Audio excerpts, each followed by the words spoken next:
All right. So here at Legal Week 2019 on the 43rd floor of the Hilton in Gravity Stack and Heretik sponsored media suite. Thanks to them for that. This is awesome getting to hang out with a lot of my good friends in the industry and record it and somehow call this work. Yeah. Chase D'Agostino from Quislex. Chase, give your official role, but I'm going to go to a little bit of your background as a lawyer in Simpson and then making the move over to the other side. Sure. So Executive Director, Corporate Solutions. So for us, corporate solutions are, M&A diligence, contract management projects, abstraction projects, or, compliance projects, and generally supporting legal operations functions and legal departments. So I kind of oversee that piece of the business. Now, I say Quislex as if it's an obvious thing. One of the things I find that when I go into law firms is that more law firm attorneys, and even this is true, I think, in-house as well, like you say the words Quislex or United Lex or Thomson Reuters, or any one of the names of the quote-unquote alternative legal service providers, and they've not necessarily heard of this. So just by way of background, tell them a little about Quislex, and not just what Quislex does, but in terms of the size and the scale of the company and how much work Quislex is doing to give people a sense of market. Fair enough. Yeah, I guess to comment on the different ways people describe us, it does make it even more confusing where, like formerly known as legal process outsourcing, LPO, now alternative legal service provider, law company, enterprise legal. I refuse to use the term law company. Sorry, Elevate. I refuse. I think it makes it harder to have the discussions and try to get to this is actually what we're doing.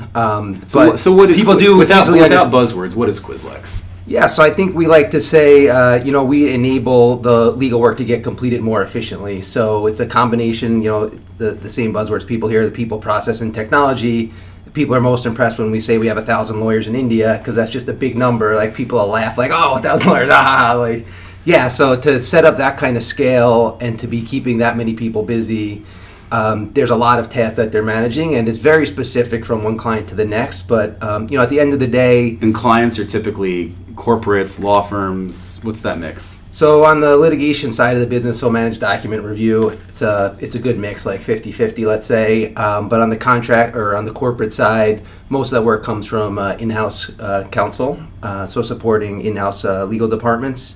More and more we're seeing law firms are starting to kind of get with it, perhaps where the same thing that maybe happened in e-discovery 10 years ago, they're starting to look to us for M&A diligence projects and things like that. Yeah, and I think that's a great launching point, and obviously very relevant to our sponsors here. I want to make that clear.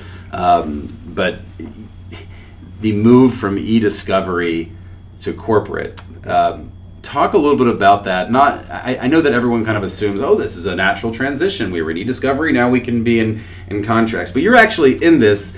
How easy is that transition? What does it take? Because I know right now a number of e-discovery vendors are saying, oh, we've been doing contracts for years. And what does that really mean? Yeah, I think there are some challenges on the corporate side, which is why it's been a bit slower. I think it seems like there's a little bit less margin for error, perhaps. Like when people are asking you for a diligence report on their contracts, there's less wiggle room to say, hey, we're 85% sure that this change of control provision isn't triggered. So there hasn't been kind of that level of involvement from a risk profiling perspective where people can actually use that to drive a decision. Say, oh, we just don't care about the bottom 90% of our contracts. Let's look at the top 10%. So I think as we start to get to more of that kind of a world, then the technology, the processes that we manage on the back end, maybe we don't have to look at every single abstraction to make sure it's right. We can rely on the system for a certain percentage, and then it starts to get exciting, I think, closer to perhaps how the e-discovery workflows work.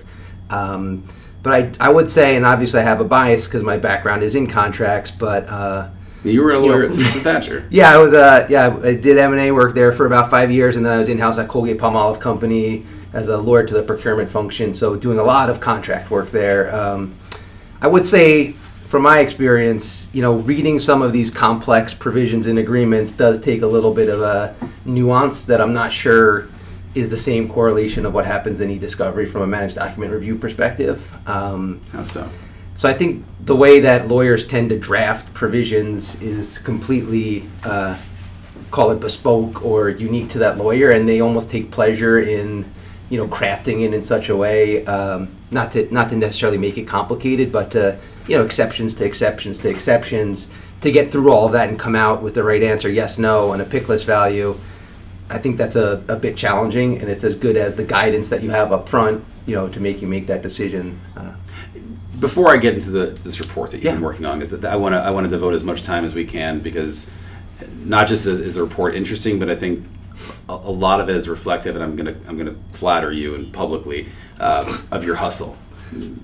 You've put together this incredible report, but I'm curious. You obviously worked at Simpson Thacher and their transactions group for 5 years. What made you decide to move first into in-house, and then ultimately to this side of things? Like, if you look at a lot of the people who are at the ALSPs, they don't necessarily come with that profile. And I thought that was interesting that you made that move. Yeah, so I guess let me try to see if I can do it quickly. So when I was at Simpson, the work was amazing. The level of sophistication was amazing. But for me personally, knowing the ins and outs of the most recent way that indemnity provision was negotiated, an M&A deal wasn't as attractive to me, and I wasn't sure the long term. You lasted 5 years. I only made it 2. Yeah, and so I was like, so there's a combination of that, and I thought I'd have more time if I went in house to work on whatever pet projects were in the background at the time. And then I made the move in-house, and that was definitely rewarding, and loved the in-house life. And then this contract management program came along, where we kind of revamped the whole thing. We outsourced resources, although it was to a shared business service center at Colgate down in Mexico City. But it's taking some of that work, putting in a process around it, identifying tasks that we could manage offshore, and then putting it to our service center. We implemented Aptis at the time. So that was just an eye-opening experience for me as the lawyer, where you could see the power that can come from building a process around things, dividing your playbooks, consolidating templates. And it's interesting because I know that you guys do M&A due diligence, but I also know that a lot of the contract work that the ALSPs, just for lack of a better term, are doing right now is not necessarily in M&A due diligence. A lot of times you're working on different kinds of contract work. And the reason I think that's important is there is this sort of assumption that, well, if the ALSPs start getting into contract work, how's that going to affect the law firms and M&A due diligence? And I like to tell people that they're not actually doing the same thing. Like, the contract work that a service provider will do for a corporation might be in terms of extracting for CLM implementation, like you mentioned Aptis, or it's not always M&A due diligence. They're not necessarily fighting over the same. No, I think that's good. Yeah, and I think I've heard the point made that the M&A diligence, some of that scale is actually not even the same scale of like a huge compliance project not. Where we've seen people ask for estimates on like a 1 million document repeat. Like, you're not looking at 1 million documents for M&A diligence, but you could be for like a big compliance program that's getting put in place, or a change in reg, or if people are just looking to build a repository of every agreement they've ever had since the company was founded. There's a lot of stuff there. A lot of it is he needs to get through, and a lot of it won't end up in the database now, in the end. I want to jump right into this study that you're going to be releasing. So first of all, when is this study going to be available? So you've been working on it for, I know this from behind the scenes. You've been working on this a ton. Yeah, no, so it was great at Quislex. We had a full team that's been supporting this for the better part of the last year and a half. Yeah. And it was it's a delicate thing, because we wanted to make sure that we were actually going deep enough and providing the right details and, being fair, quite honestly. So it should be next week coming out. Oh, man, this is exciting. So what I find so exciting, and I'm guilty of this myself, when I originally wrote about a lot of the contract review software companies. So by the way, the first article I ever wrote on legal technology was an interview with Noah Weisberg, who at the time was the founder of Due Diligence Engine. So I was very early, and I think I actually take some of the responsibility here.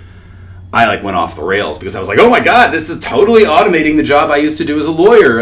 Is there going to even be a need for a lawyer on a due diligence immediately got defensive. I was so impressed, and I think that, again, I'm not saying that I'm responsible for all the coverage on these companies, but I did have that same sort of overreaction. And what's so interesting about your report and the work that you've been doing is that you're showing that it's not only not the case that lawyers are not necessary, but you've started benchmarking in a very real way what is the value of a contract review tool, like our sponsor Heretik, Brevia, Kira, any of the others, Seal. There's a number of companies out there, newcomers, but you've started to benchmark what the actual value is and what the savings are, and starting to think about this in a way where I don't think the industry has done this yet. I don't know that many people who can really start getting into the intricacies of the technology, into the intricacies of the benefits. It's sort of we know intuitively this must save a ton of time, but like, how does it actually? No, yeah, fair enough. So I think we were lucky in that, we set this up as a formal project within Quislex. So we actually had the same reviewers that would be completing reviews for client work, completing reviews in these systems. We were able to get enough resources that we could benchmark it first against a fully manual procedure. So one we would typically do in the absence of someone, having the technology or us having it at the time. And then, apples to apples, we were able to run the exact same testing through the different systems that we brought. So I think that's a little bit unique because it involves a significant amount of time investment from a company. I'm not sure how many people have the resources available or the internal buy-in for that. I have a small company with 1,000 lawyers in India. Right.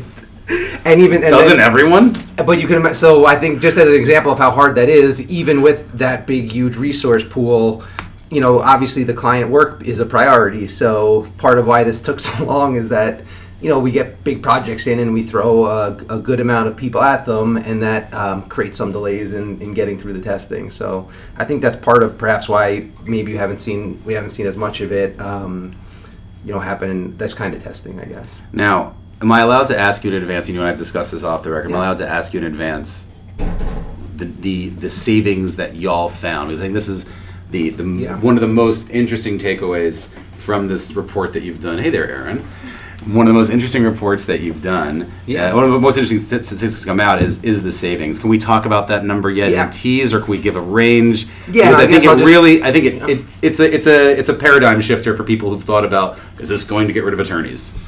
Yeah, fair enough. So maybe I could build to it, but I guess I'll have to get lawyerly for a second.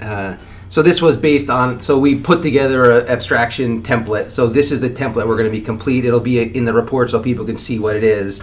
So the time savings that we generated were very specific to that template that we were populating and the documents we were reviewing. And we have another attachment that's going to show the types of documents we looked at just to give a relative perspective. But, depending on the use case, I mean, it could be significantly higher, or a little bit lower. So just to put that into context, but using the percentages, we were finding, on average, something around 28% across the whole process. 28%. So people are thinking that this automates the whole task, but that's with your process layered on top of it, right? Meaning, that's the way that Quislex is getting savings. The way, right? Fair enough. Yes. Right. So, and again, I mean, it could be like if you're just looking to pull full abstraction terms from agreements, right? And your agreements are based on templates.